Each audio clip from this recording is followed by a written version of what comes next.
Merhaba, nasılsınız? Sağ olun, teşekkür ederim. Sizler nasılsınız? Allah razı olsun, Rabbim iyilik versin. Amin. İşler Cümlemize nasıl? inşallah. Hamdolsun valla.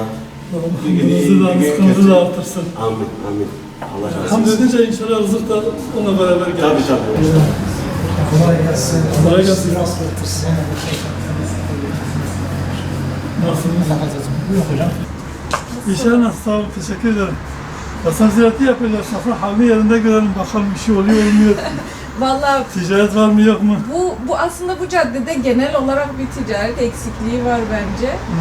Bunun nedeni yani ne olabilir? Şimdi bazı Yayaların yerler, çok olmamasıdır sanırım. bazı yerler, Yayalar şeyler fazla çok yok, değil. Doğru. bazı yerler var böyle şeydir. Mesela o Sakarya şey Tabii. gibi yani bazı caddeler, Aynen, bazı yerler tamamen iş merkezi, yani iş yerine dönüştü.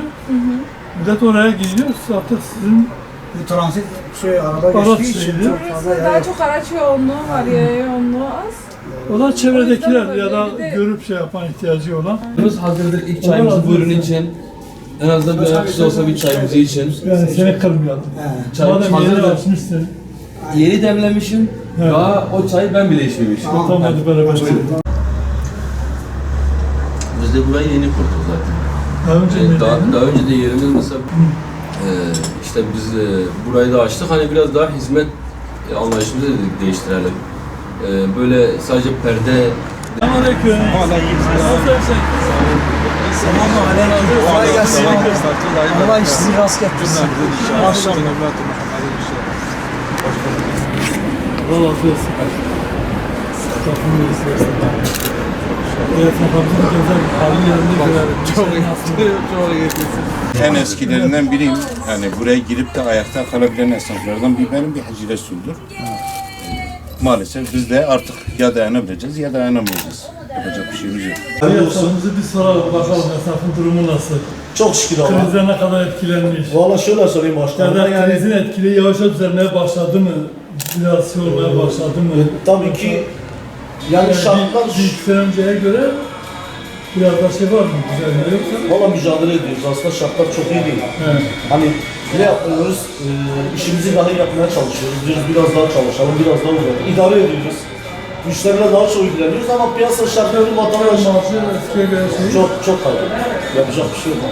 Gerçekten de kâr marjları çok düştü. İhtiyaç varsa ila alınacak. Zaten şu an zaruri ihtiyaç. İşte zaruri ila şekilde alınacak. alışveriş Yoksa eskiden birileri işte senede bir mobilya değiştirirken şimdi Aynen. Keyfi artık Artık- biraz daha arka planda şu an kaldı. artık o bir şey gitti herhalde. Aynen. Yani zorunlu yeni evlerin olacak. Evet, mecburi Onlar olmalar satılacak. sadece. Ya da kırılmışsa eğer mobilyası.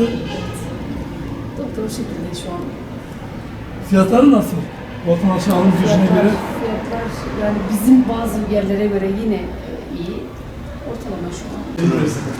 Mesela deneti yapıyoruz, bir şey yapalım. Ayaküstü bir sorar, fazla zamanınızı almayalım. İşler nasıl? Sence? Yani eskisi gibi değildir muhakkak. Allah bugünlerimizi arattı. Amin. Başka Rabbim sevgili daha iyisin. İnşallah.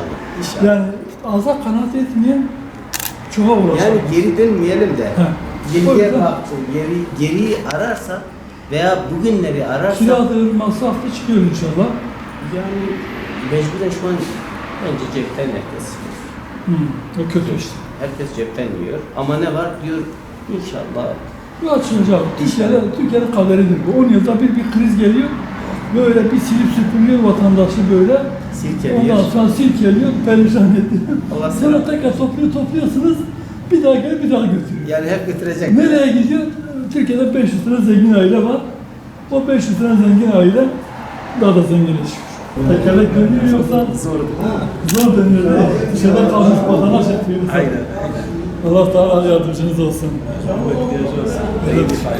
Bunlar şey midir? Bu sanayi evlilik. Evet.